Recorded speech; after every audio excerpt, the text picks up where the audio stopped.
Hey y'all, it's Dalanie. And it's Katie, and this is Classically Black Podcast. Where we talk all things classical music and being black in the profession. With trap beats playing in the background. Hello everyone.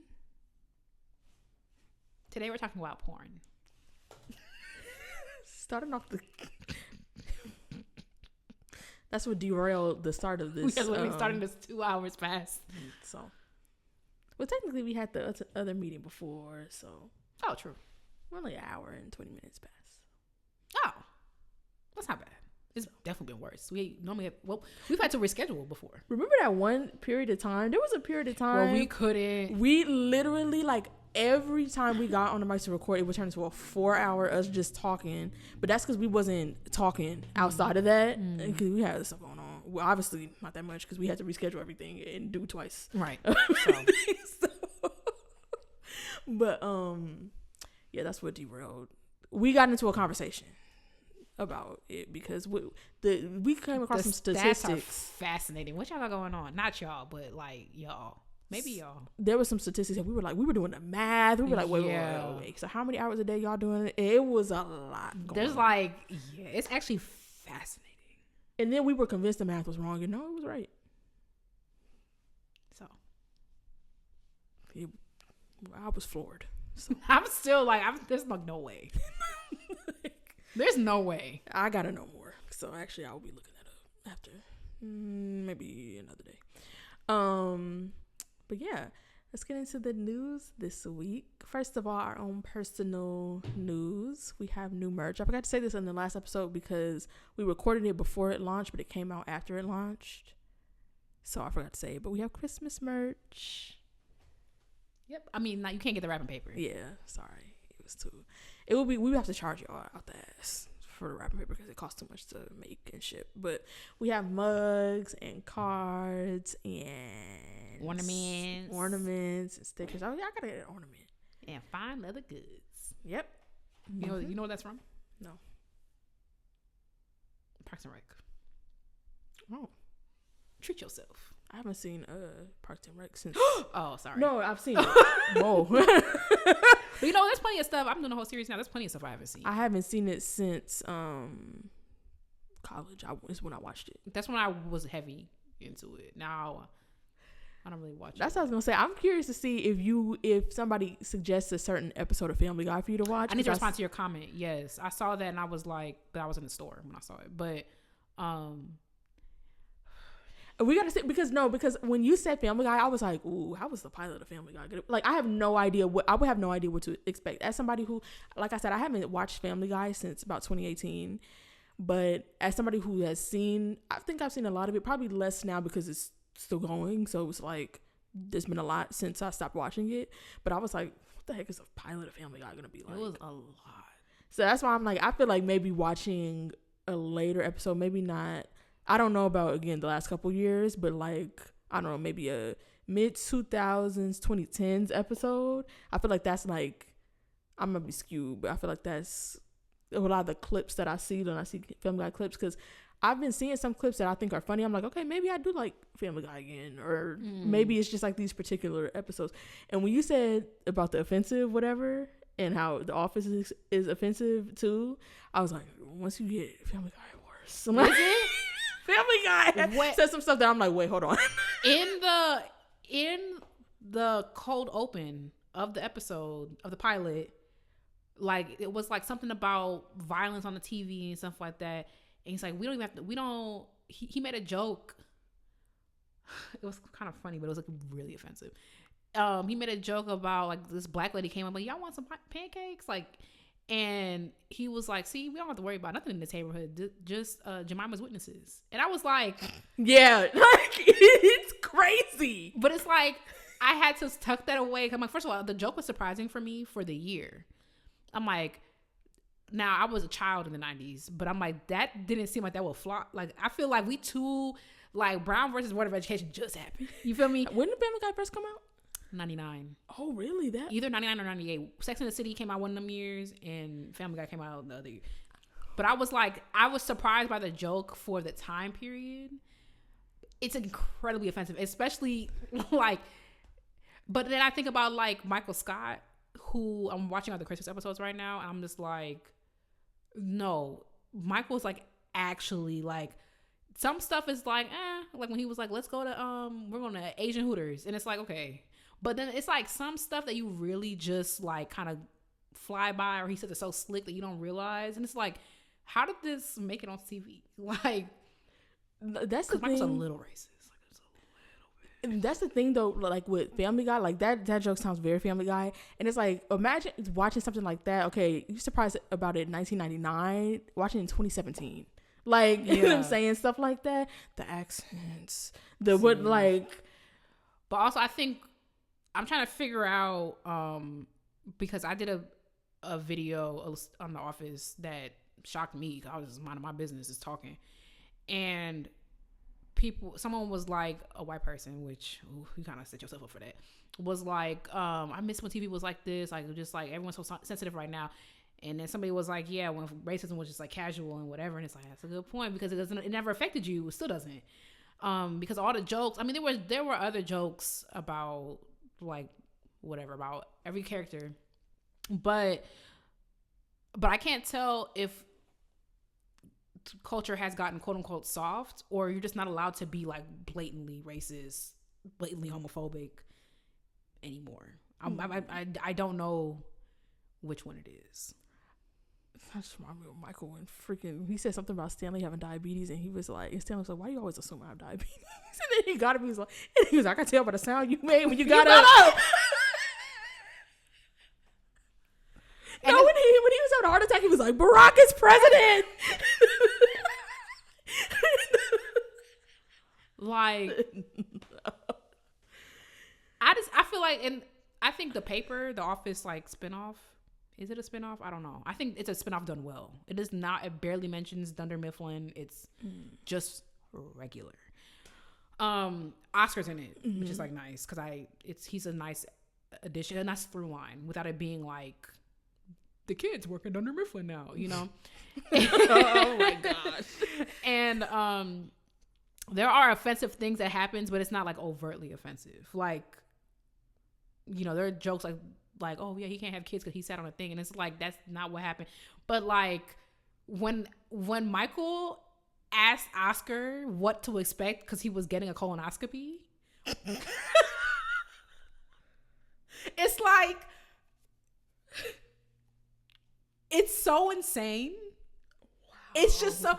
It's just so insane. And Toby, he was just giving Toby the blues, because he was an HR nightmare. Like, and that's the thing. I finally realized, it's like, I hate Toby so much. It's like, yeah, because you forget Toby's HR. It's like, because he's like the one that's like when I just watched him take Meredith to the rehab place. You cannot drag your employee into a rehab. It's so crazy. Telling Pam to come in knowing that you changing your pants. It's too much. But I feel like The Office, there's a balance of like, this is like funny offensive, and this is like, wait, what? Offensive. Like asking that girl if she's a GI. That kind of joke is kind of like, how you even come up with that? Well, apparently it actually happened to her, and they were saying it again.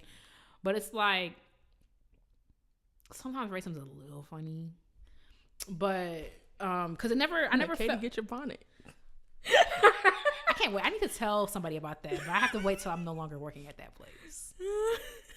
Cause like, that is like, why would you? And you want to be cool with me after that? We would never be the same. There's nothing you could do, and it hasn't been. There's nothing. That was so crazy. It's like one of them things. Like, did that just happen to me?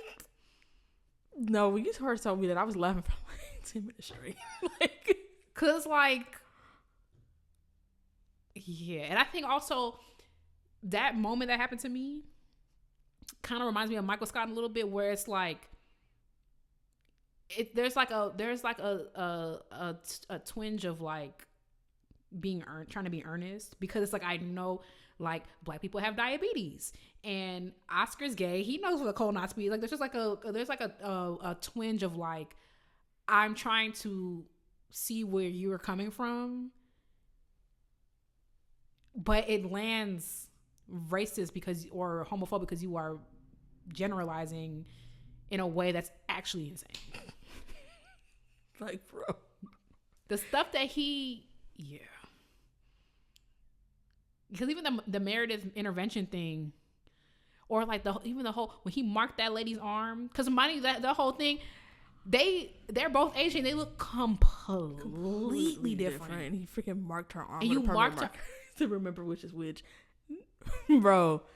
The Office is unreal. Like, it's unreal. And then people were like, "Well, he doesn't watch any of it." Steve Carell, because Steve Carell famously does not watch The Office, and I'm like, I could tell. Like, I will be embarrassed. I don't care, because also, well, people think he improvised a lot of stuff. He improvised like the GI line or something, but he doesn't, like, writers write. So I always make a point to say that all the little things y'all laugh at, a writer wrote that. They do these things called like I forgot the exact name, but they'll do a take every once in a while. That's what we got when Kelly was like, "Remember me different," like that kind of stuff. They'll do a take where, like, let the writers go off the script and we'll see what we can take from that. But writers wrote the jokes. But what was I saying? Shoot. The marking the arm. He doesn't watch it. He doesn't watch it. People were saying he doesn't watch any of his stuff, and I'm just like, that may be true, but I'm sure The Office is at the top of the list. Like, fine. Probably started. I'm not watching nothing else. Because what is so offensive about the 40-year-old virgin? I haven't watched it in a while, but like, don't nothing top that. Like, no. The Office it's wild. I find more wild stuff every time I rewatch it. I'm just like, how did I miss that? Like, yikes. When he during Moroccan Christmas, it's not funny. See, he's a little racist, but during Moroccan Christmas, when he went to Kelly, he was like, so this is what every day in India would be like. It's just like, okay. And that whole Katie get your bonnet thing just was like, Michael Scott would not be funny in real life. Like, no, he wouldn't. I feel like the only honest reactions we really got to Michael, like, was when they did the merger and all them people left. When he made what was it called? Criminal Mike or whatever, when he tied the bandana around his neck because Prison Mike. Those were their own. That's why none of the people stayed over except for Karen, because she liked Jim. That was the only honest reaction. And they tried to lift that dude, the big guy, up on the table or something. Like, it just got like, oh my gosh, Michael. He started dating Pam's mom. Like, it just was too much. He was like, I'm gonna start dating her even harder now. What does that mean? You know what it means. Kissing Oscar was in diversity. That was improvised. Yeah. I don't even know. That's not even an HR nightmare. That's like, I'm gonna sue you. He did. Well, no, they gave him like all that time off paid, and he went.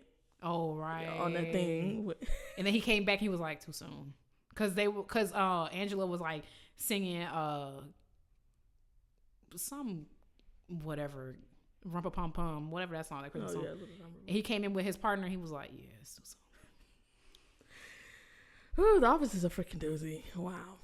Well, how do we get on that? Well, that was the news. Ready for intermission? Yep. Well, our merch. Still doesn't connect. Yep, our merch, and also our live stream is happening this week as you're listening to this on the 9th at 5:30. Are we saying what we're doing, Dalanie? Announcing it? Yep. Delanie's playing bass solo. Mm-hmm. Come here. I'm playing all of Katie's viola music at pitch. So come here. Come on. Come on. Yep. We are playing some Christmas duets. Let's see what we play. Oh yeah, it'll be fine.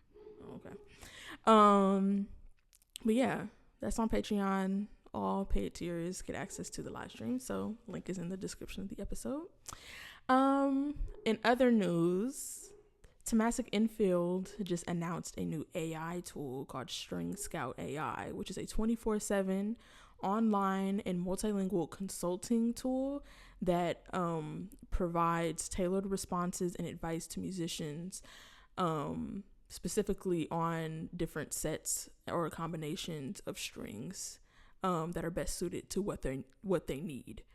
So it gives you immediate responses, and it can type. You can type questions into it, and it will tell you things. Apparently, they used They combine decades of expertise with technology to empower musicians to explore new sound possibilities and refine their unique musical voice. So if you're in the market for some strings, now AI can tell you what strings to use. Or any luthier at a shop. Or your own ears. And I feel like that's like a wasted opportunity for AI. Like, you should have did something different.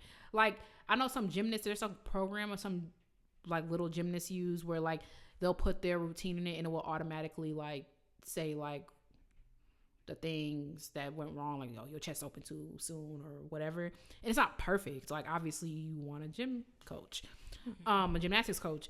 But I feel like that would have been better if I could just play my little thing into the AI and you tell me how I can play it better. But you spent all this time and energy and money crafting this. Apparently the things that it judges or takes into account, it makes recommendations based on your instrument type, your technique, and your sound expectations. And you can also type in specific challenges such as like the response to the string or having a closed sound. So yeah, I mean, okay, it's free. I don't know. It says their marketing director put out a statement saying, with StringScout AI, decades of expertise in string development come to life in the digital world. This makes string consulting accessible worldwide. For us at Thomastik-Infeld, this means preserving tradition and embracing innovation as an opportunity. I am particularly excited about the many string journeys that our artists around the world will embark on thanks to StringScout AI. I wonder, is this like you play on your strings that you have and you tell them what concerns you have and they tell you which Thomastik string you should buy? Gotta be, because you're not gonna recommend no string that they ain't got. Yeah, I'm thinking like yeah, because I feel like you should try like, but that just seems, because how can you do that now? Because I mean, it says instrument type, but there's just so many other like little things that the combination could be weird about. Yeah, sorry. No, I was just thinking like maybe if you were trying, say you were in a shop and you were trying different strings or something like that, and you was feeding them all into this thing, but it's like, how you gonna tell me? And also doesn't make sense because, okay, so you can only type into it, you can't play into it.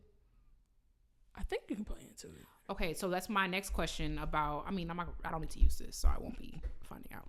But just knowing what happens to your sound when you play into a phone, for example, how can it even accurately do that? And I mean, maybe that's the AI. Like, AI does a lot of stuff. But it seems like a waste of resources and time. No, it seems like you just type into it. It says, ask me a question. Because this is a thing right here. Ask it a question.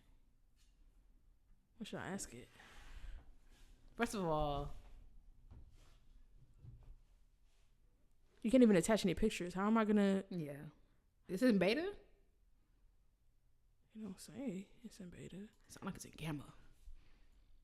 I'm gonna say, what bass strings do you recommend? I'm trying to think what strings. I mean, I use bel cantos, but are those Thomastik strings? I can't even remember. I think they are. Whoa. Oh yeah, they are. It says, thank you for your interest in Thomastik-Infeld bass strings. We offer a vibrant spectrum of options tailored for different styles and instruments. Could you share a bit more about your bass and what you're looking for? Do you play jazz, classical, or something else? What sound qualities, warmth, brilliance, sustain, etc. inspire you? Any strings you've enjoyed or disliked in the past? Here's a quick overview of our main double bass lines. They have bel cantos, that's what I use. Bel canto solos, spiral chord. I've used spiral chord. And spiral chord solos. Peter Infeld, and super flexible. And then it tells you some of them, like bel cantos, it says warm, rich, and clear. That's like I feel like, I don't know the statistics on it, but I feel like a lot of people use bel cantos. Ideal for classical and orchestral use with easy response to the bow. Then all the solo strings are in solo tuning. But then for spiral chord, it says brilliant and powerful with ground sustain, popular in jazz, or if you need to brighten a dark sounding bass. Other ones, it tells you for the Peter Infeld ones that they combine Oh, I thought it was gonna say it combines well with these strings because I know some people miss. Yeah, because I don't use the same strings across my viola.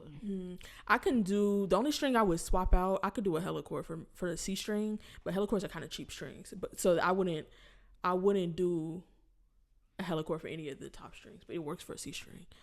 I feel even stuff like that. I mean, obviously the thing with AI, it will get better and better. But it seemed like a chatbot on the website. Yeah, like you could have just really put this. Because if I have to do all the work, I got to tell you what I like. I got to tell you this. I got to tell you that. I got to tell you this. Like you could have put that same prompt in the ChatGPT. It says if you tell ChatGPT, I'm gonna tell you something crazy. So floss is really ChatGPT good. ChatGPT got better, girl. Well, what's his name? I've seen people do it for music, like specialized knowledge though. Because I'm sure it's gotten better since. Because I remember you asked it something about the viola and it was crazy. But like if you asked it to generate like a melody, like of a note, like. I saw somebody do Star Spangled Banner, and the whole thing was wrong. And it's like, and also they have this new thing where you could like click that, and it will search the web as well. That's crazy. Just Google it. It says if you tell me about she is searching the web. So let's see. If you tell me about your instrument and what you're after sonically, playability wise, I'll help you find your perfect match. Oh wait. Okay, one more time. Okay, so far the only difference between this and ChatGPT is that it gave me that kind of bass. So, sorry for people listening. It gave me bass guitar. Yeah.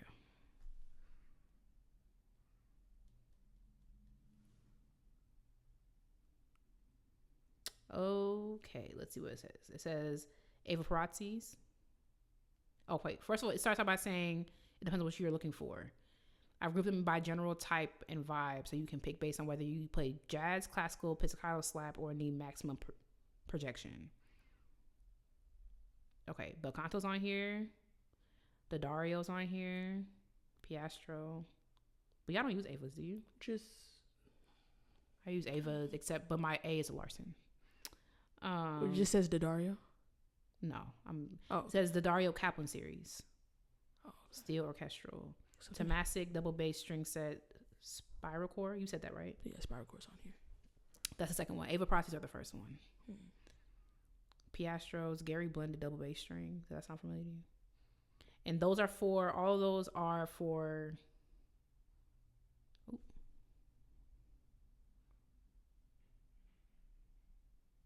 Okay.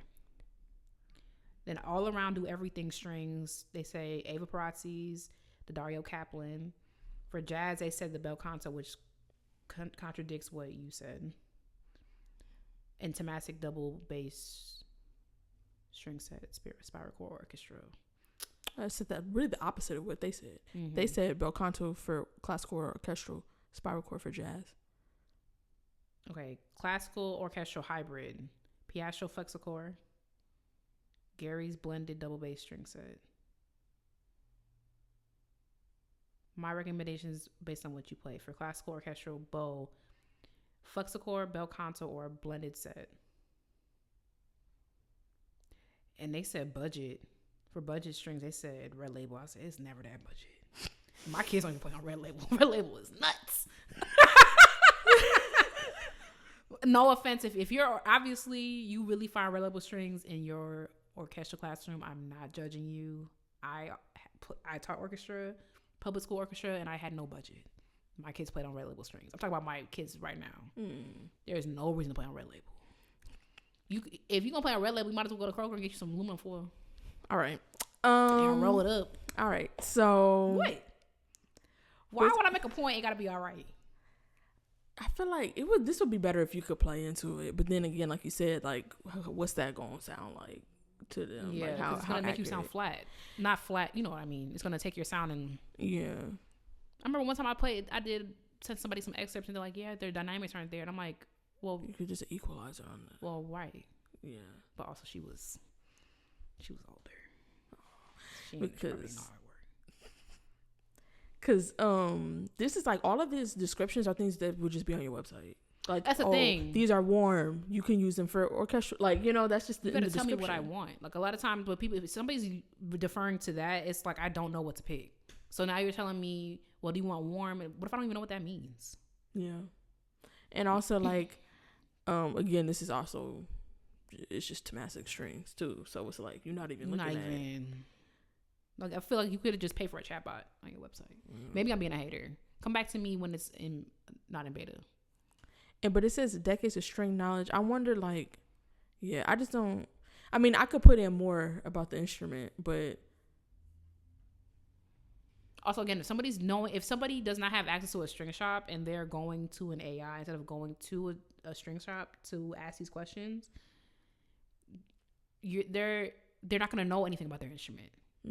And that's not, and maybe I'm not being fair, but it's like, if you are wanting to optimize your strings and you are in a position career-wise or student-wise to optimize the way you sound, you have a trusted source who is going to tell you that.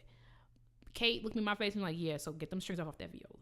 She's the one who's like, and I didn't even start on what I have on my viola right now is my preference. But I started when I was a freshman, I was playing on, what'd you say? Helicore, yeah. That's what I was playing, $50 string set, you know? And a professional told me that because I had access to that kind of information. So it's like my recommendation as somebody who be out here, I mean, y'all make the strings, but I be playing the strings, okay? Is to clean that up and make the questions more to someone who actually need to benefit from that. Because anybody who's trying to optimize their sound and find the combinations, have a string shop or a teacher who's going to tell them what to buy. Because they can hear the instrument in person. They can know whatever. Because I used to play on some strings that I stopped using because it didn't work for because I used to have an Ava Prati A and it was not really, I wasn't really feeling it. And I was like, okay, let me switch this out. They have somebody for that. So at this point, it seems kind of pointless to me.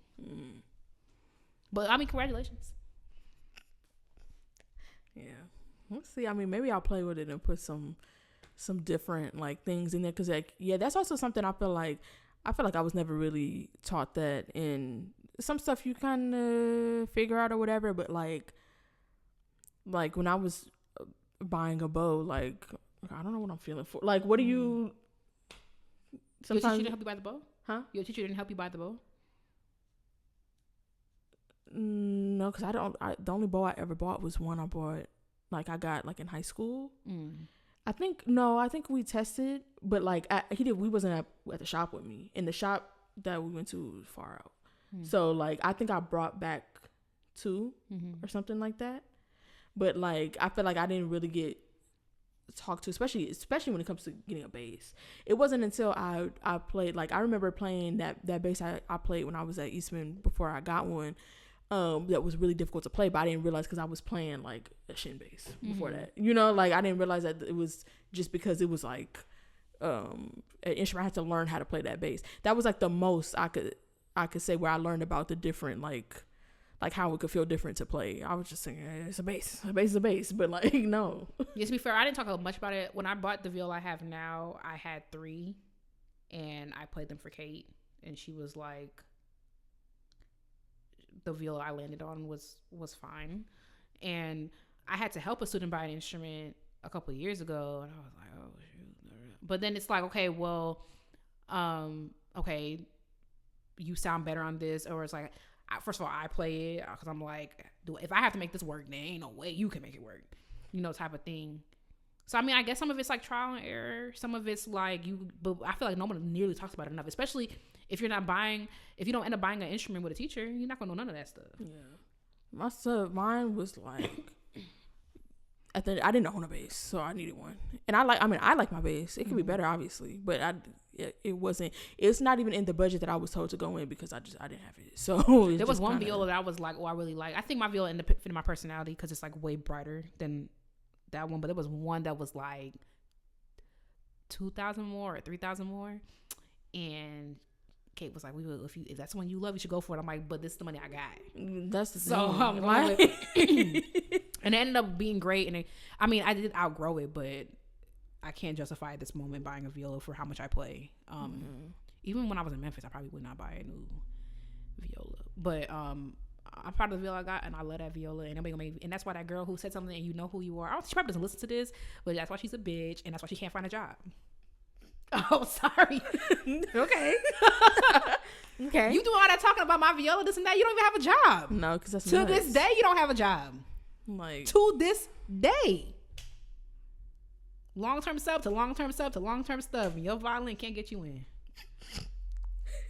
Isn't it funny? I kiki. All right. What? I kind of hope she see this. Cause what, girl?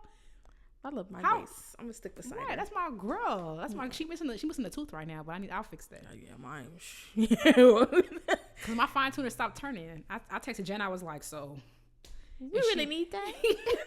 And I have been using it. I need to do because I texted Jen. I was like, yeah. So why my thing not? Because we really just don't know. I mean, some people. I know the oboes in my undergrad. They made them take a workshop class. I wish we had that because, girl, I know some stuff only because that little time in teaching public school, you had to like some stuff you just gotta know how to do. Like, can you unwarp a bridge? Can you just kind of learn that kind of stuff? But girl, I was turning. I texted Jen. I was like, yeah. So my thingy not, and she was like, well, if you go in the thing, you go in the spindle. I said, Jen, I ain't asked you all that. I said, why is it not turning? And then Aurora was like, you gotta fix the fine tuner. I'm like, okay, I'm gonna go to the shop, and I stressed her out because you could do it yourself. Like, girl, I can make a violin myself too. I can't. If I break my arm, I can't set that by myself. So I'm gonna go to the people that went to school for it, and I'm gonna do that. I don't change my own oil.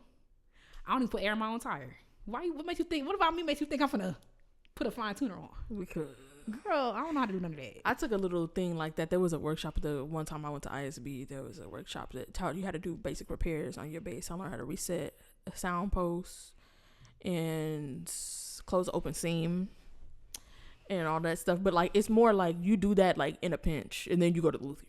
Like, yeah, just to make sure. There's people who go to school for that. It's like your sound post fell and your gig is in 30 minutes. So this is how to reset your sound post. Although you do need the tool, but I would just cry. That tool, it's hard because it's like an ass. It's hard to figure out which. I feel like even though it's bigger, like 6 times bigger than my viola, I still feel it's hard to get in there.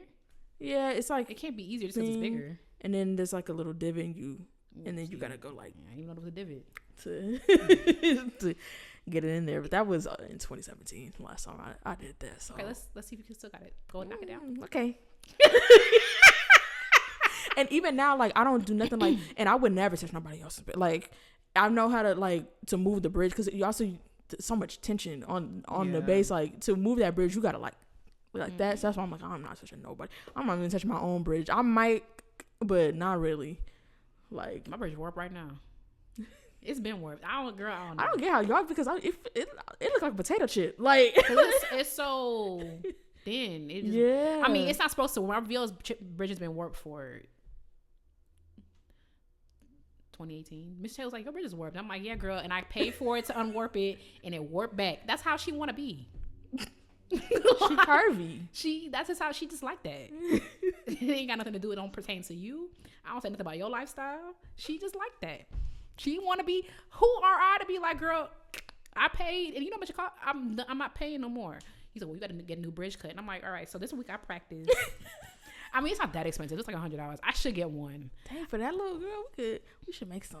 Or is it $300? We should go to that Home Depot, since you have Home Depot full of wood, and try to make our Home own Depot bridges. is full of wood. And get a little thing and try to whittle some bridges. See who can get it the closest. I don't want my bridge breaking out. I don't want my viola breaking out in Acme with that wood.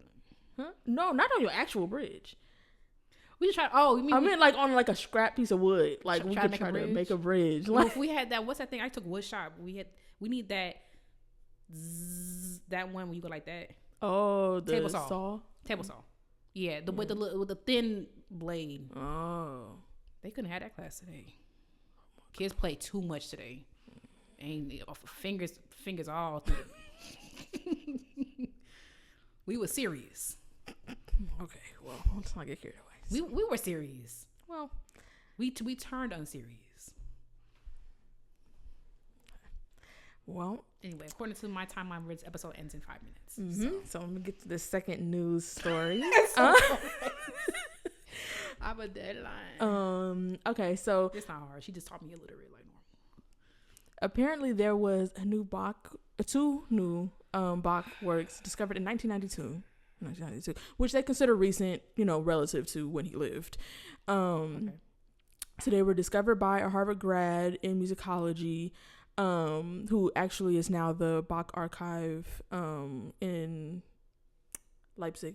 I have to remember Leipzig. Okay, Guten.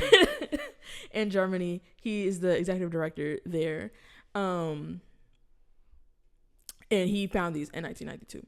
There were 2 organ works. They were premiered back in Germany in November. Now they're coming to America. So I think it will be too late by the time you hear this episode, because they're, and also it's sold out. The Chamber Music Society of Lincoln Center is going to be performing them at their Baroque Festival in New York on December 6th and 7th. Okay. It's just that. Look, my kids don't really say that. You're not gonna do it with me? No. I'm kind of into it now. Months after the kids, so. I think they move past it. So, yeah, but they are also going to be releasing a free video of both of the works on December 9th on their YouTube page. So if you want to hear 2 new Bach works for the first time. Oh, that'd be a cute little. That new Bach junk just dropped. Yeah, like, apparently they're gonna be played on the 4200 pipe organ that's in Alice Tooley Hall. So yeah, stay tuned. Oh, it's organ music. Yeah, apparently they're called. Let me see what they're called. They're called the Ciacona. Is that how you say that? Ciacona and Fuga in D minor, and then the Ciacona in G minor. Oh, I do love me a little fugue though. So see, I wonder. I'm gonna look more. No, I won't. I would say that. How, because organ music be so loud. I want to know when in his life he wrote this. That's where y'all finding this stuff? You finding his panty drawer? Like, y'all already in 1992. He died in 1750. Where was this at? A chaconne would be tea though, to hear that on organ. Mm-mm. Well, if I remember, which I don't. Yes. Y'all let us know. Y'all be too into it. Let me know when Beyonce drops something that ain't never been heard. Oh, for real. That's why they say we hate this. Well, they say that about me. So. No, it's interesting. I'm no. I'm finna You said tonight? Mm-hmm. What day is that? Oh, we'll be on our live stream. We should react to it. Okay.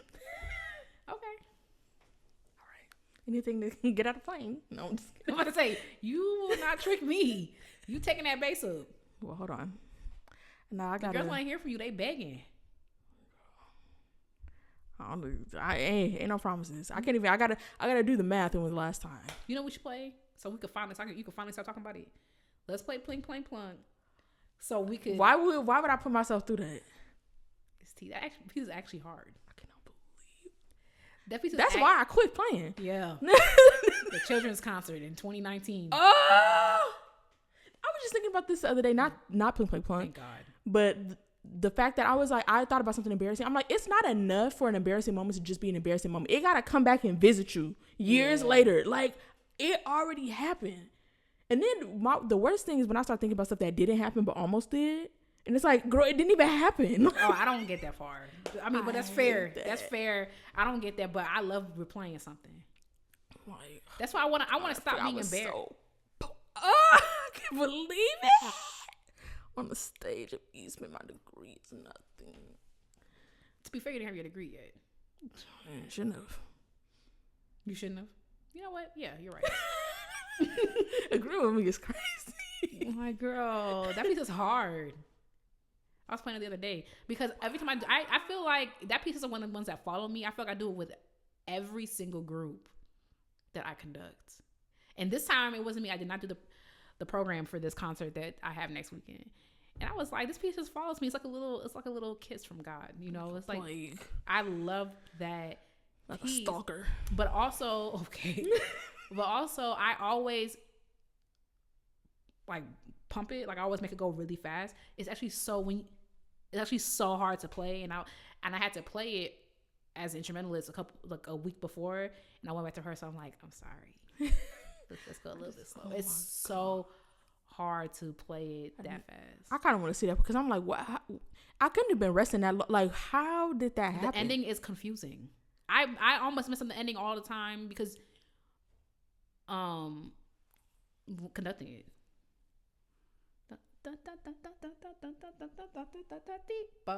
Swipe.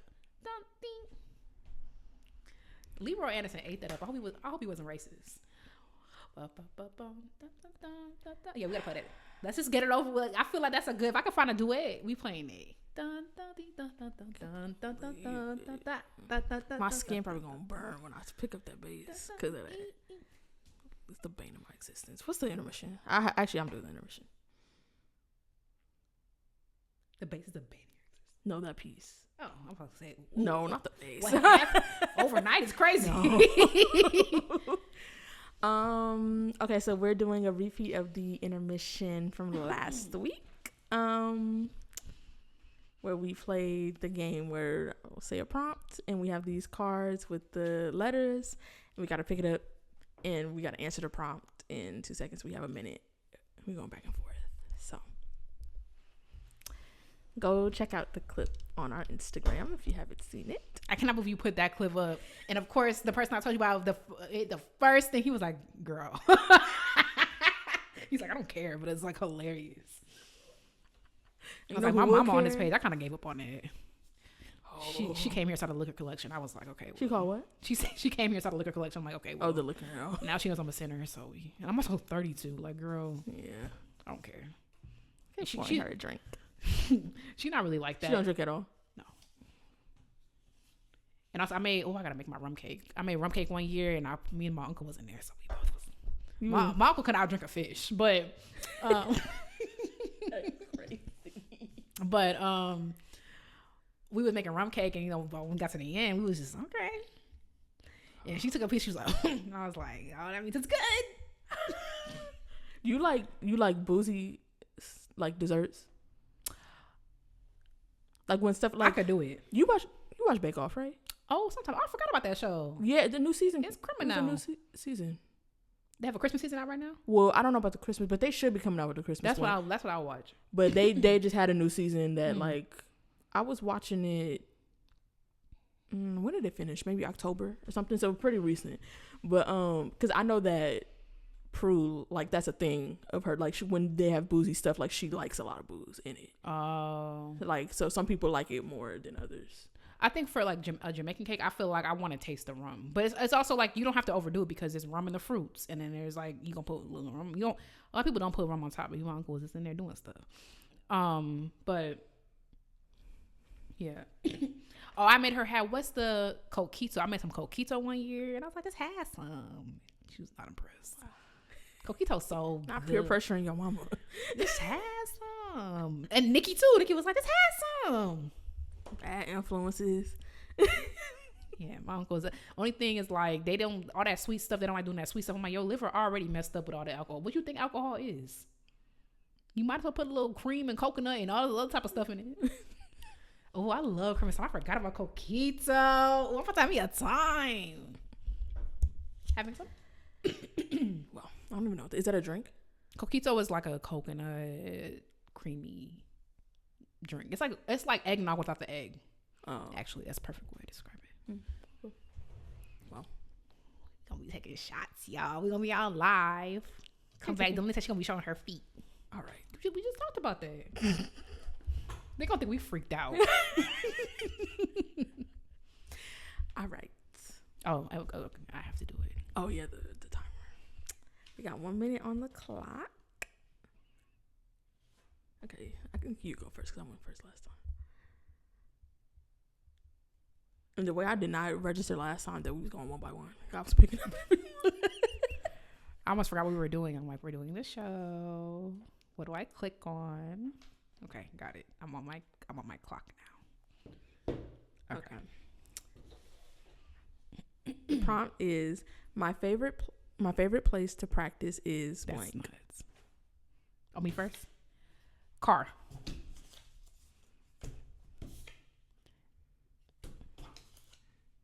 At home. Eastman. Desk.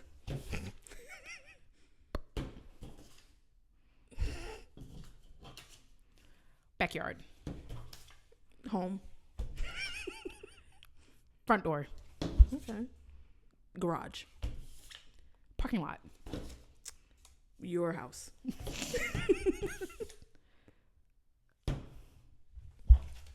Jail. What it feel like?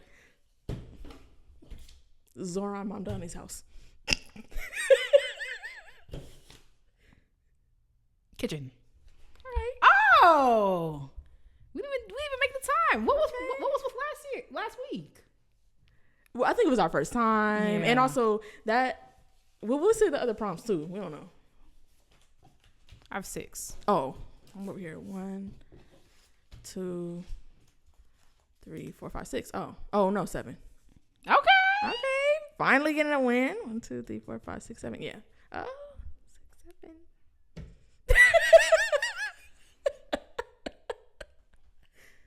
Sister.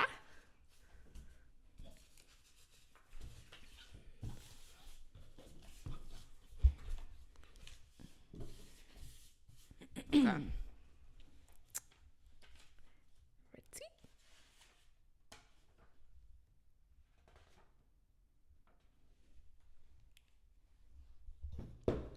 Ready? Okay. Next prompt is, I hate when my stand partner blank. Boo-boos on me. Hold up. No, gonna we got pause. They gonna think I got a scat fetish. I do not. In fact, I kink shame. So. I'm gonna keep your card. I'm gonna give you that one? Yeah. I just needed a second. Okay, ready. Fresh on my mind. Ready, set, go. Goes home.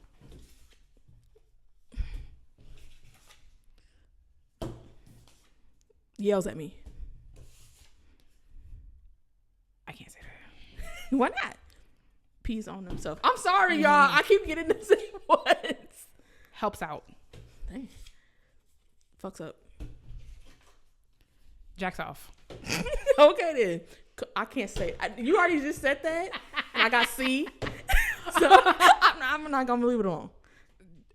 Dares me to play. Can't play. Nah. Kills people. Eats. Asks me questions. Zooms through. Okay. We need more cards.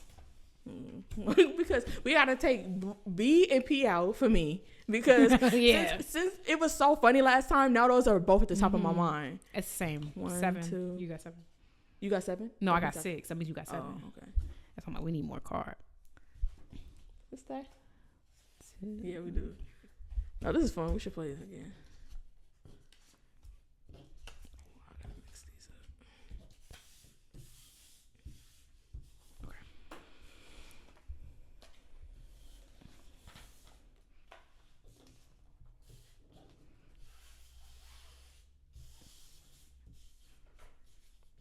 See, now I feel like you're gonna win. So it's like now we gotta go one more time. Oh, okay. Next week, more cards. Ooh, maybe we should ask people for prompts too. Give us some prompts, y'all. Okay. Send us in some prompts. Okay. Last prompt. Things I trade my instrument for. Oh wait. Okay. Ready, set, go. Your mama. Candy. Gum. Home. Everything. Paw Patrol. Books. A kite. Dandruff. Zoo credits. What? Like a zoo voucher. Zoo credits. Filet mignon. Apples. Juice. I feel like also we should make the time, since we're better at it now, what if it's 30 seconds? Dang. 30 seconds or like 45. Well, 30. Okay. So we're better. We yeah. I thought it was gonna be that third one's gonna be worse because I'm trading my base for some dandruff. Like, whoa. I have 7. You have 6.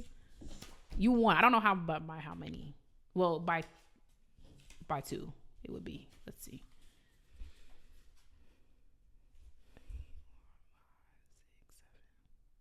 Nope. 6.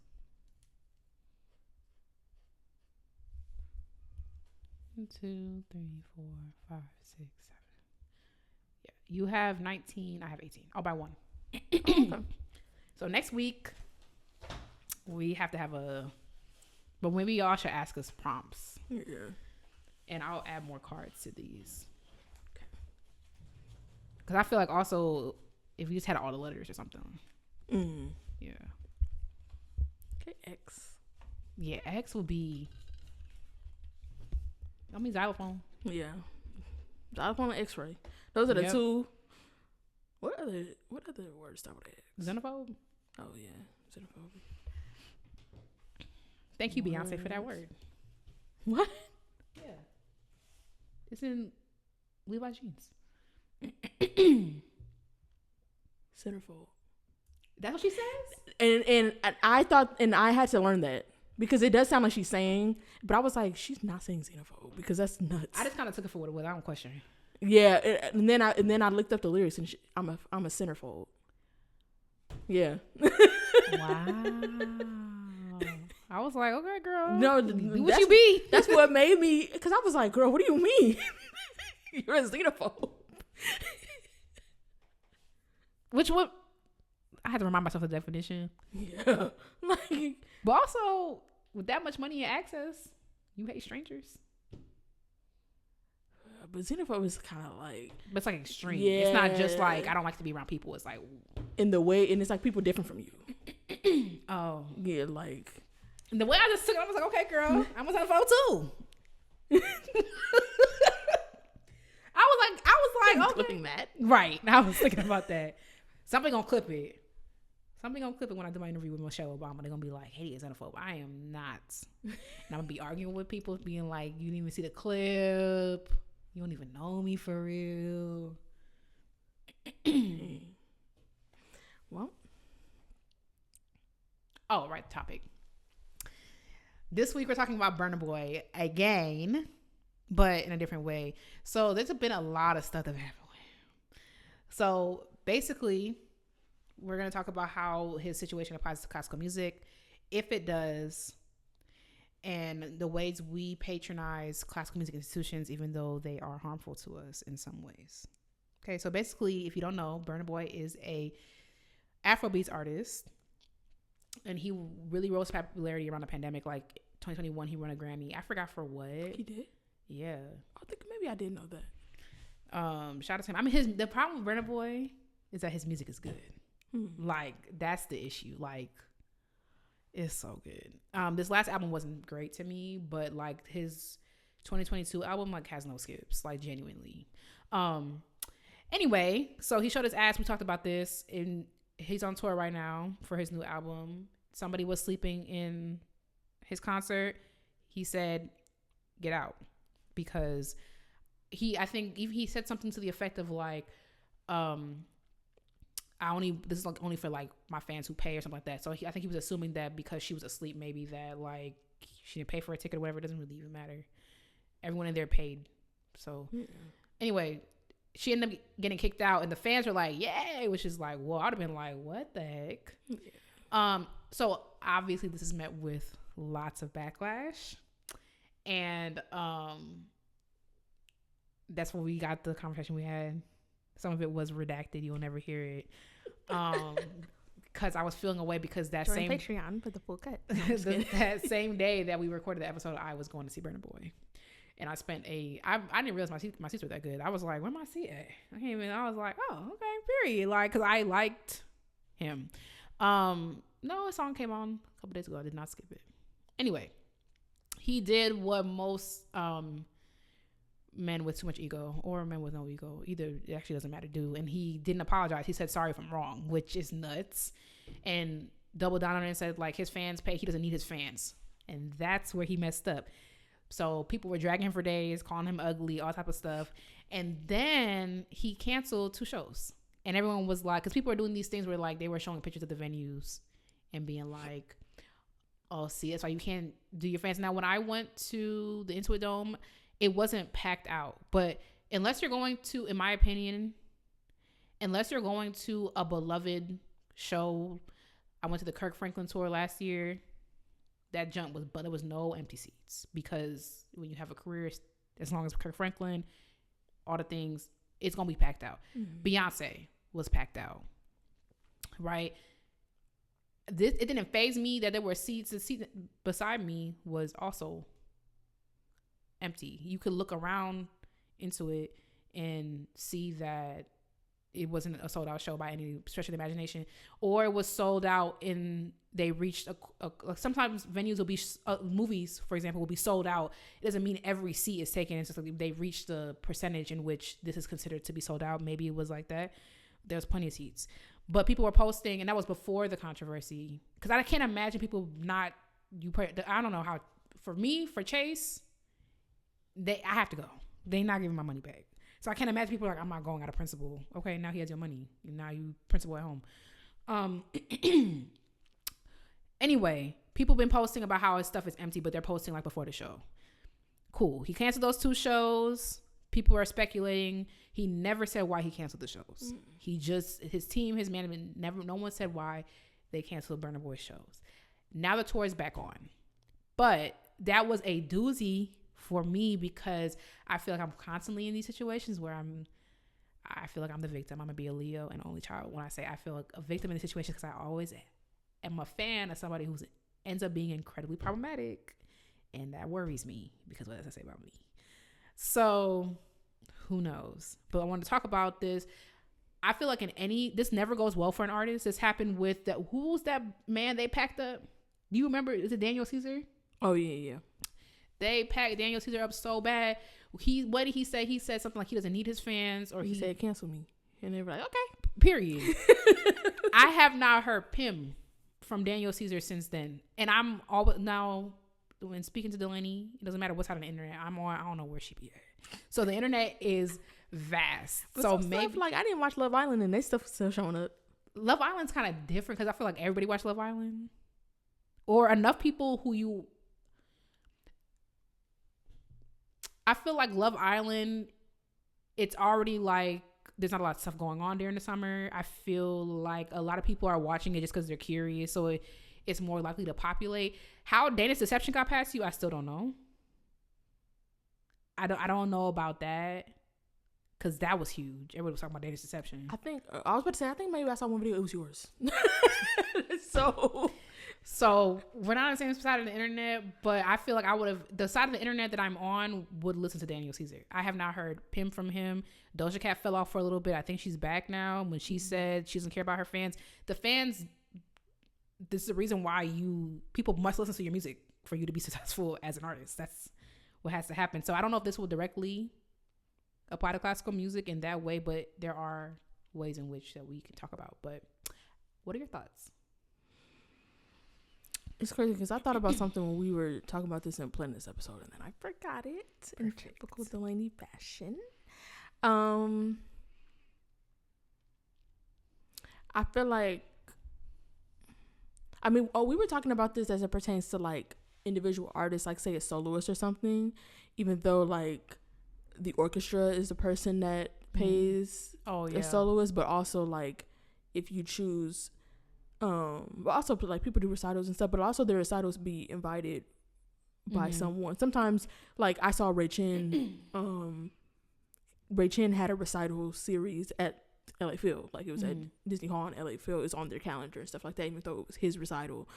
But I'm sure tickets to that. LA Phil be high. You know, I'll go when, because I almost fell into that. But I almost fell into that. Let me go see, because I'm curating my Christmas calendar. It's very short because I really hit the pavement October, November being outside. So now I'm kind of like, I need to just chill for a second and get my energy back. But I was like, a little Home Alone would be kind of cute. Oh, they're doing Home Alone? They do it every year, apparently, because I saw it last year, too. And then I was like, LA Phil. USD? Oh, for real? I'm like, maybe I'm used to Memphis Symphony and what's the other orchestra I had? Rochester. Well, even though I never went to RPO concert, I can't lie. Because I could, well, they're rehearsing. Yeah. But I was like, oh, it's like, you want a decent seat? You were looking in the 160s. Wow. Yeah, if you, because unless you want to sit next to Pluto in the terrace. Why is the terrace so damn high? Probably. I hate sitting up there. Probably because it's also like a concert with wider appeal.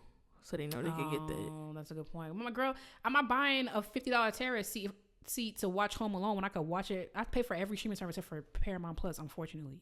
I could watch it at home, number one. Number two, if I wanted to watch Home Alone on a Tamagotchi, I could do that at home. A Tamagotchi? That's what it's going to look like from the terrace. You been in the terrace? The terrace? Like the wave balcony? Or oh, right. The balcony's above the terrace. Yeah, those are $50. Dang. So I know somebody from LA Phil watching this. Hey, fix that. Like, fix that. Yeah, I'm like, I would never see a film sitting up there. Mm-hmm. Like, girl, I might as well put my phone on your computer and watch Home Alone. All right. Anyway, your point. Sorry. What was the point? Oh, yeah, because you said Ray Chan at the thing, and I was like, oh, I knew that cost a titty. I think I saw it on the calendar because I don't believe I was there. But what was I about to say? So I think I wonder if classical music audiences, how much they care about stuff like that. Like, it's hard to tell. I mean, it's not okay. We've had a couple of like scandals from people who are well known. I think celebrity works differently in classical music too. Like, it's just not as big. Like, there are stars, but like it's just not as like. I feel like they more shut up and dribble in classical music. And also, I just feel like maybe I'm just so out of the loop. I think some people do really idolize some classical musicians and stuff like that, like to the point where they feel like a celebrity to you. But like, I'm just so like, I feel like what's the difference? Because like someone like Hilary Hahn, like she's that girl, right? But she's not Beyonce. You know what I mean? Yeah. Like, but I feel like for some people, like, oh, when Toussaint did that thing when they was teasing stopping content or whatever, and people was like, oh my gosh, my life and all that type of, like, people do have those strong connections to figures in classical music where they feel like they're. I think two things come to mind, and that's no disrespect to Hilary Hahn. She supports us, like, that's my girl, period. I think the two things that come to mind is, one, because I'm also a classical musician, I know that Hilary Hahn's a little bit more accessible than, like, I'm sure maybe not now. I think she's like injured as well or something's going on, but she teaches master classes. You really could, because of her celebrity, you probably couldn't go up to her and speak to her after a master class in a way that you couldn't do that with Itzhak. But I remember I haven't met Yo-Yo Ma. Apparently that's like, someone was like, you haven't met him yet? And I'm like, what? That's so random. That girl was so weird. She was so weird. Anyway, where would we have met Yo-Yo Ma? Like, he down at, like, he don't be at Whole Foods, girl. Yeah. Like, you act like that's just like, he's like, but apparently he used to be around or whatever. But there's so many places to be. Like, that girl was so weird. Oh, brother. And also, I don't really play into that whole. I was like, no, because that whole, like, and I met this person at this festival, and I don't really care about none of what y'all talking about because half of y'all don't be employed. So, and also I don't care. But I feel like she's more accessible because she's still a violinist, and if I'm a violist, she might. I remember last season. No, when I was in Memphis, Yo-Yo Ma played with Memphis Symphony. If I was on that concert, I would have met him too. Mm-hmm. Like, you can meet these people because it's not like you are a singer and you trying to get a hold of Beyonce. Mm-hmm. And I think also because, and this is no tea, but because, I mean no shade, because I have interests outside of classical music, I'm able to, my brain scales it in a different way. Mm-hmm. I'll be way more nervous to meet Kirk Franklin than I would be to meet Yo-Yo Ma. Mm-hmm. Yo-Yo Ma been on Arthur. It's just different for me. Yeah. I recognize traditional celebrity. I also think that like because celebrity is different in classical music, like the relationship is different. Like, and all those people that we talked about, the regular celebrities, I was supposed to say Davido. Who was that? Isn't that a different guy? Yeah, Davido. But who are you talking about? Burna Boy. Mm-hmm. Burna Boy, Doja Cat, all of those where people are going at it with their fans because they fans don't have boundaries, they do too much, or like not all blaming on the fans, because obviously in Burna Boy's situation, she also came out and had a tragic story while she was tired and sleeping and all that type of stuff. Like, but it's usually some sort of like conflict with the fans. I know in Doja Cat's situation, it's like she has stands and it kind of gets to a point. She didn't handle it the best, but I don't know what it's like to have millions of people act like they know you and say crazy stuff to you and all that type of stuff. But I feel like that relationship is a little different in classical music. Like maybe y'all could, if there are like if there are fans like that in classical music, let me know. But like I just feel like the way that they react to celebrity is different. And yeah, these people are very accessible, because I remember when I accidentally walked into Joshua Bell's dressing room going to your recital, the way Julius would have picked you up and turned you into origami, like yeah. But I just feel like it's different in that way. But in terms of like still patronizing it, I mean, what's her name still doing good? Remember when Anna Kiko Myers was on Hot Water over what she said about Chineke all them years ago? Do people care about when it happens to black people? Well, I mean, also classical music is the spooky ookie, because like y'all be abusing people, sexually abusing people, and y'all still got jobs. That's the thing. That's what I was gonna say too. Like I was trying to say when I was like trying to think of what sort of like wrongs would there be in a situation in terms of like, oh, we still patronize such and such despite whatever they did. It's like the big ones. It's like obviously Anna Netrebko with that blackface, James Levine or Levine, I don't know. Levine touch on them kids. They finally packed him up, and he only lived like 5 more years after that. And then Placido Domingo, he did something too. Oh, he was doing blackface too. And he was also, I gotta figure out, because there was some type of weird trafficking thing in South America. Like, what happened to that? That's what I'm like. I just remembered that in this moment where they got him on tape or something, not like on a video, but like somehow connected via phone call. I gotta look at they really packed it up. And in Argentina, I remember Argentina got too much going on. Something in Argentina, girl. Don't quote me on none of it. This literally was a news story like last year, and I don't remember it, but I just remembered it in this moment. I forgot. Yeah, I gotta look up whatever came of that. But like, so I just feel like it's kind of and it's like a little bit more of a it's also just more of a conservative field. But as far as like orchestras, I'm trying to think, when was the last time an orchestra, like a institution, did something in classical music that people like, that was worth being like, okay, I might pull my support. I feel like that doesn't happen. Yeah, like people even the Oberlin thing, that wasn't like we're not going to Oberlin concerts no more. It was just like, this is an oversight. Yeah, like, and I also feel like, yeah, I feel like because there's the run-of-the-mill stuff, like obviously not having, like, there are a lot of orchestras that have gotten better about composer diversity, not as much as you might think, because the Institute for Composer Diversity does like a report every year, which I gotta look at when that come out, because I feel like I haven't seen it in a minute. Or the last one I remember seeing it, but I didn't like look at it. But that just shows you statistically like what the actual numbers are, and it's really not even that good. Yeah. Like, it's because my whole classical music world is black that I'll be like, yeah, everything black, right? And then I look, and they be like, well, no, not even close. We were looking at some orchestra thing, and none of the bassoon players were black, and I was like, wait, what y'all know about bassoon? I'm like, what's talking about diversity initiatives? White people playing bassoon. I just don't really know white bassoon players like that. Like, I just feel like bassoon is just a black instrument. Like, it's just so many black people playing.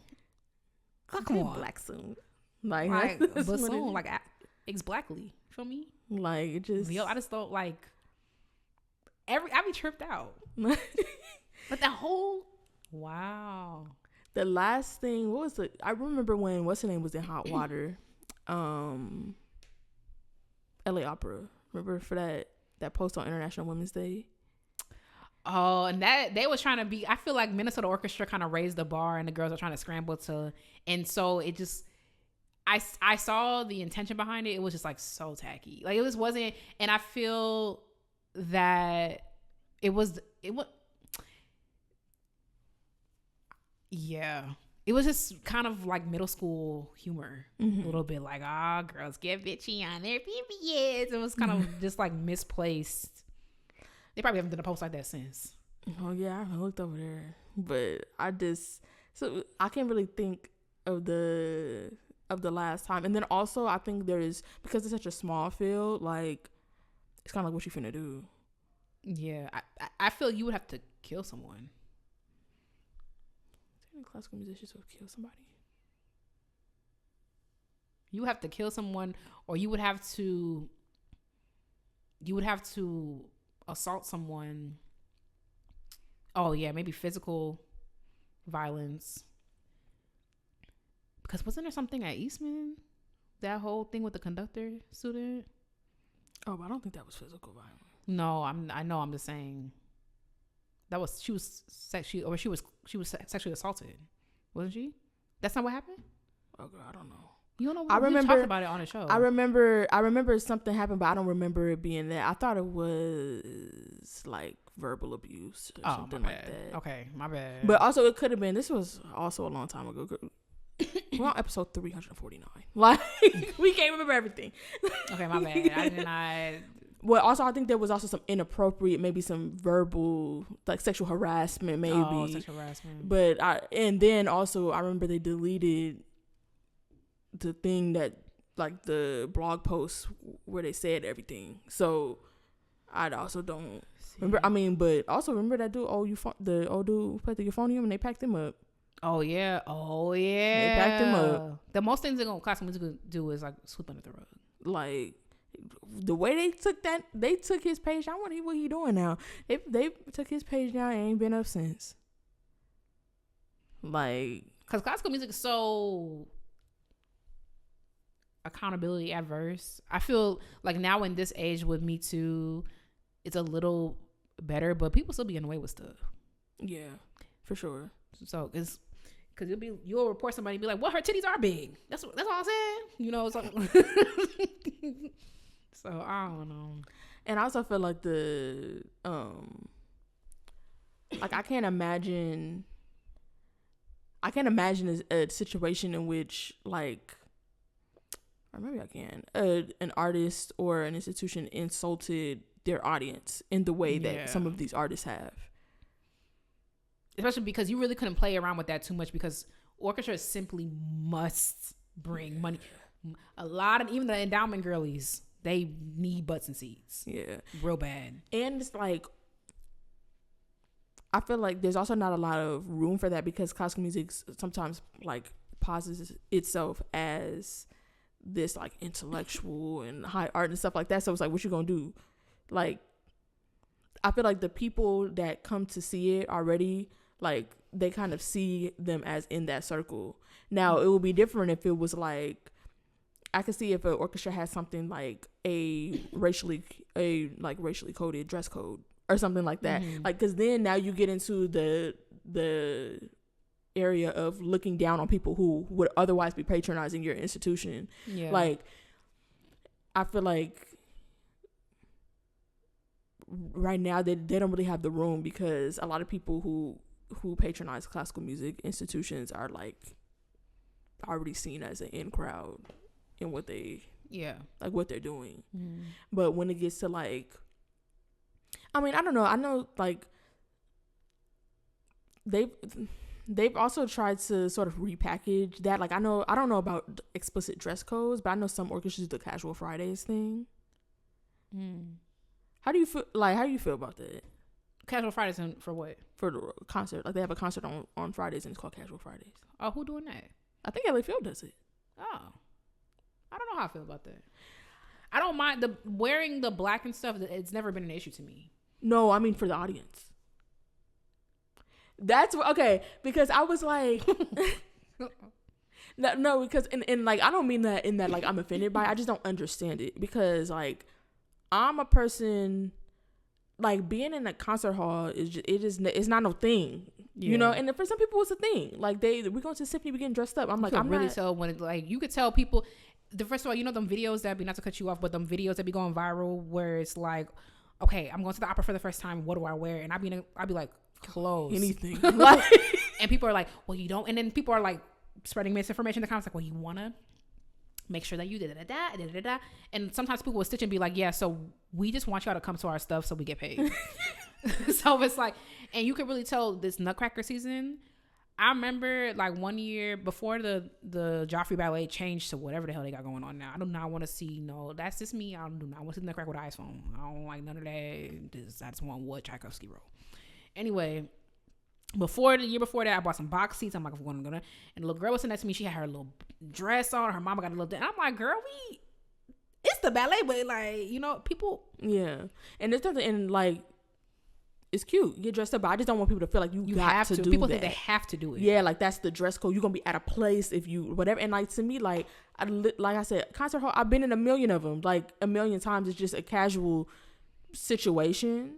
But I wondered about like the institution that's thrown the concert labeling it that way. I feel like it perpetuates kind of like, oh, so the other concerts are not casual, you know.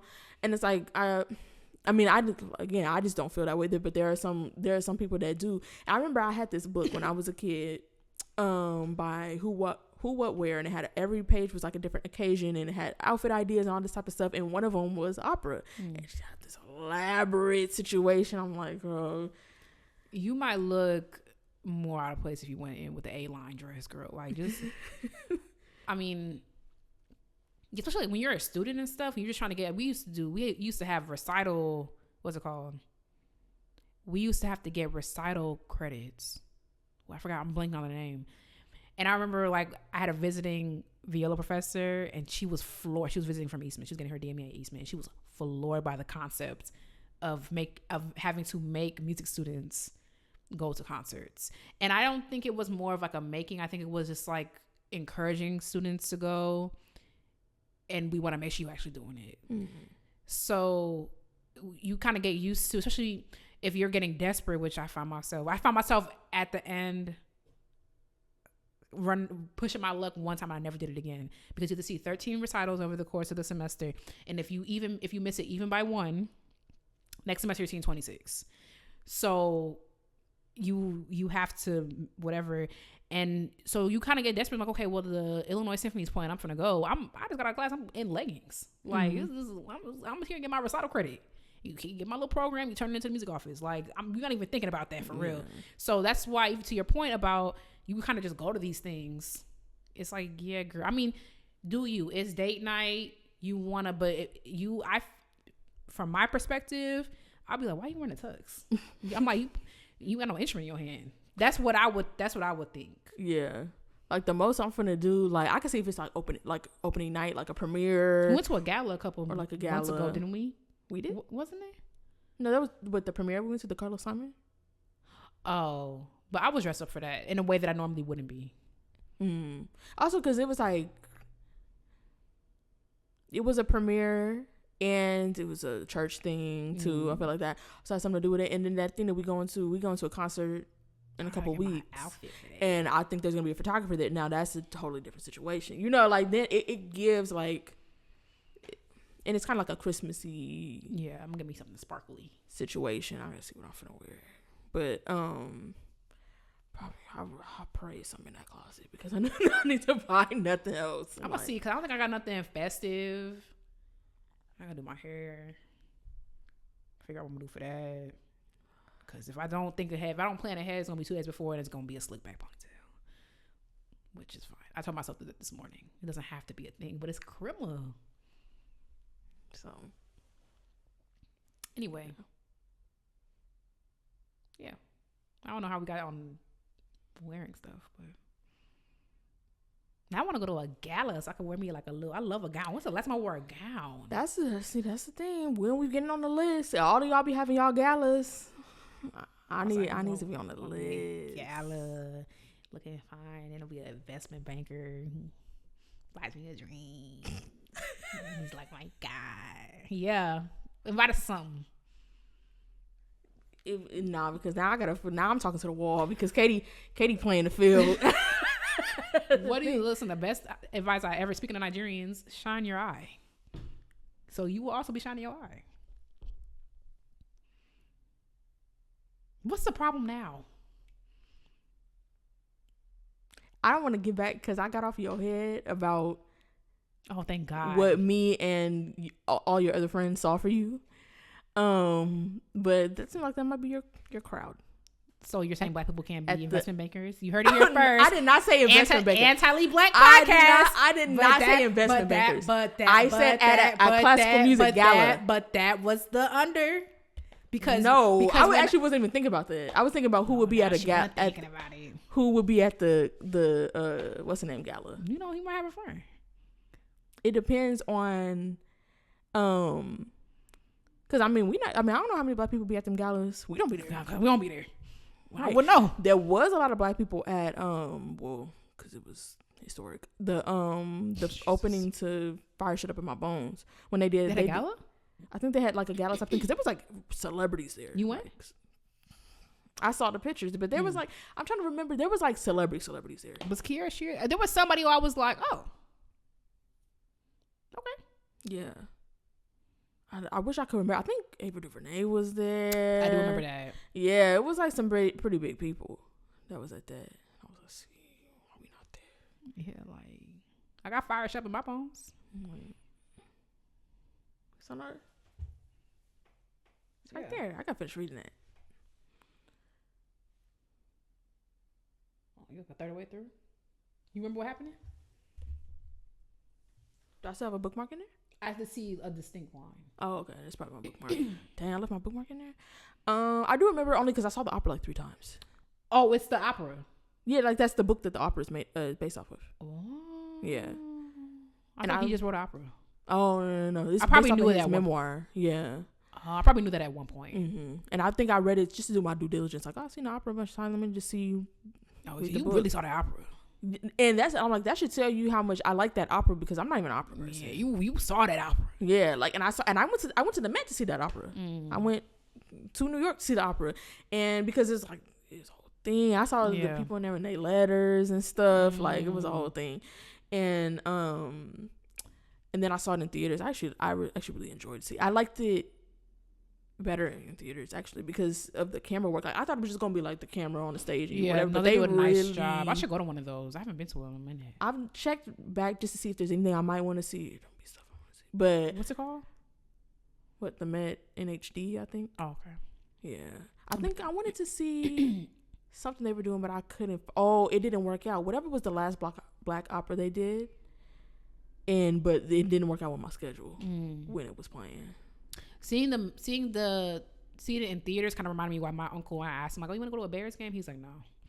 I'm like, he watches football he's like, by the time we get down there, we got and you can't see. And then I was like, you literally watch this stuff every week and you don't want to go. And I'm saying, like, let's go bond and go to a football game. I don't even know how it works. And then I understood. It's like, if you really, I think there's something to be said. And also my uncle's not really like an outside type of person. But when you really enjoy something, you want to be there. Like, you can see Beyonce, but it's like you want to be there, at least for one. Even if you're far away, you want to be.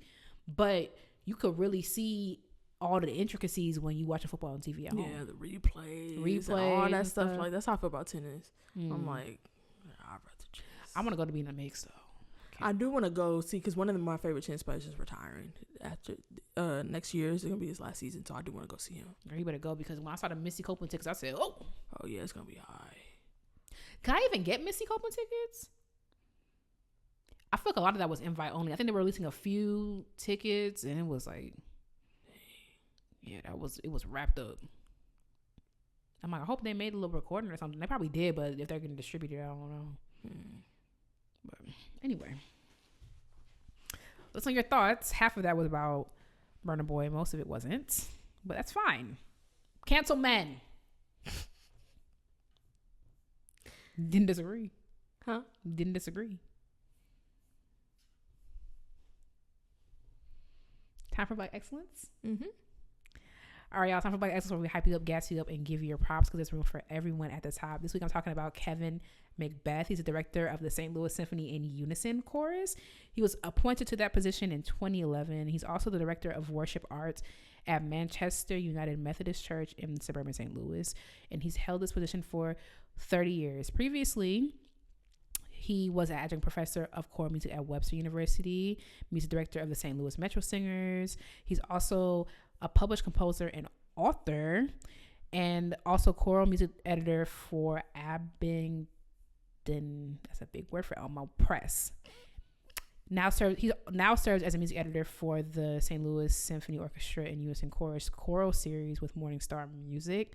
He's the book that he wrote, the featured author of Choral Reflections Insight. It's from American Choral Conductor Teachers. Oh, cool. He served on ACDA at the state level. He's presented conducting master classes at Westminster College, Juilliard, Temple University, Webster University, all that. He's conducted at Carnegie Hall, Kennedy Center, all the stuff that big bros do, you feel me? Cambridge, feel me? Oh, here's the interesting part. Performance with Boyz II Men.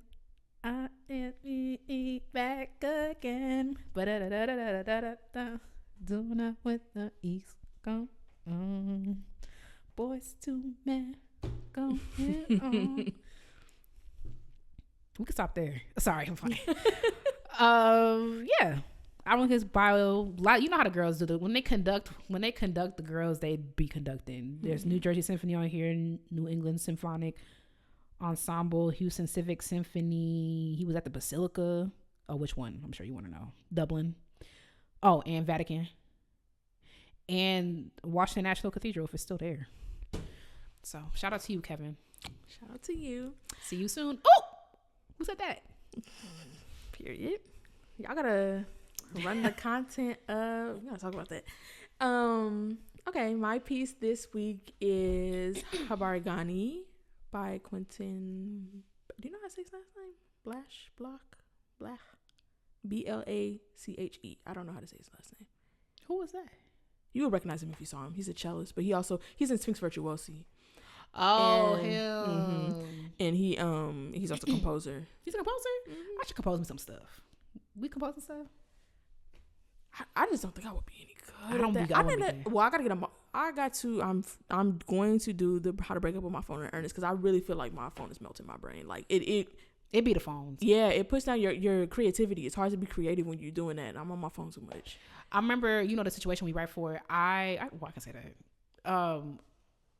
The 5 Qs. I'm like, I don't know what to write. The last one I'll be trying to do it the end of the day. I'll be whatever. When I realized it was a phone, I did one in like September, and I was like, it was. Oh, I can't say that because I think he might listen to this. But it was a time of the day that I had a little time, and I'm like, I'm in between minutes. I'm just gonna knock this out. I wrote the whole thing in 45 minutes. I'm like, it's the phones. And ever since then, anytime I have to write something, I'm working on a script, the phone has to be face down. I can't. It's the phones. Yeah. Because even me, I'll write a sentence, I'll be like on TikTok. And I write a sentence, I'll be on TikTok. It's the phones. And it's really just like the overall, like how much I'm looking. I think even when my phone is not in my face, my concentration and like just how things come to you. I just need more time to be where my brain is not doing anything. Because then it comes up with its own stuff. Like I just feel like I can take your phone during the day. Just put it in my drawer. I could do that. I can't open it because I need your face or your password. We can try tomorrow. See, all that I'm gonna do it in earnest. All that. Okay, I did say I was gonna do it in earnest, but I'm gonna try it tomorrow. Let me help you. I'll take your phone. I'll put it in my room, in my drawer, with my Bible. 2 hours. Keep your phone. Oh, 2 hours. I do think like it's weird. I don't know how it is because like I'm not one of those people like I can leave my phone in the other room while I do something. Some people gotta be on it, whatever. But I think it's just like when I lay down at night, I'm scrolling, like not getting restful sleep, like all that type of stuff. Like sometimes I'm like, am I dumb? But I'm not dumb. So but I do want to read. Issa posted on her story this article in the New Yorker. I screenshot it for January. I screenshot it for January. Like, I screenshotted it too. Are like, Americans getting dumber? Was it just Americans? I think it was Americans. Yeah. And like, I just want to, because I just feel like I said, we were talking about the content thing, and like sometimes so rude. The stupidying of the American mind. And I think it's also like that's also really clever because stupidying is not a word. Yeah. Thinking hard about how we're all getting dumber. Because I feel like it would be like stupefaction or something like that to me more. And Issa ain't, because why she made the link that the link say, why is everybody so stupid right now? Like, Issa's so annoying. Thinking about before it's too late. So there's a little bit of hope there as well. When I saw that, I said, "Oh, let me screenshot," because one person who must not be on their phone is Issa. Like, she must not be on. It's too much. You saw how she pissed me off when she was talking about she wasn't successful, because I saw where she was coming from. That kept on stage when she was on his podcast. I was like, girl. But not when you looking down at me from your whatever and where she live at. I see where she's coming from as somebody who has said something similar. I've said something similar on a smaller scale. And I know I heard the network was 20 million. And I don't believe that, because Drake has a line that said, I Google my network and the number's way off. So I know whoever surmised the 20 million is way off. Mm-hmm. Okay. I see what you're saying, girl, but not now. People are dying, Kim. Okay. It was a moment of, just lost the word, so I need to read the article. It was a moment of vulnerability that I appreciated, especially because if you aspire to that level of what she's doing, those are feelings. She's also still human. But girl, I'm finna turn on Insecure tonight. I was like, I want to watch it. So I understand what she's saying. Like, writing's my passion, and I'm not, my stuff is not on the air. But I'm finna stream it right now, girl. Don't worry. Like, I hope. You got people begging you for another season, for something, a little inkling, And I just saw, I say, obviously, completely different scale. I want to be respectful when I say this, because she could just make her, and she alluded to wanting to go private or independent. But I just saw Yvonne direct a short. So you could give us a little taste of something, girl. I saw her, she posted her working on something. She put a little emoji over her screen. I was like, screenshot, zoom. Let me see. So anybody got the enhance? Like, the girls want to hear from you. Make a little short, put it on Hooray. Like, Yvonne just directed a short. And I think, yeah, Yvonne's stepping her director in. I'm actually excited to see where she goes with that. But anyway, I have to tinkle. So, okay, we'll wait. No. I either take care of it now or I take care of it after saying bye to you. All right. That's in my piece of the week? Yes, because we started talking about Quenton, and I said I watched you start composing, and then... Okay. Because I was about to say good, because I forgot what it was, so... Composing seems too hard. It's like, I don't really got nothing really going on up there. It's like, what you mean? You just made that up. Like, writing hard enough, and that's like... I know words. Like... And then when I started writing, I stopped knowing them. I'd be like, wait, so what does the mean?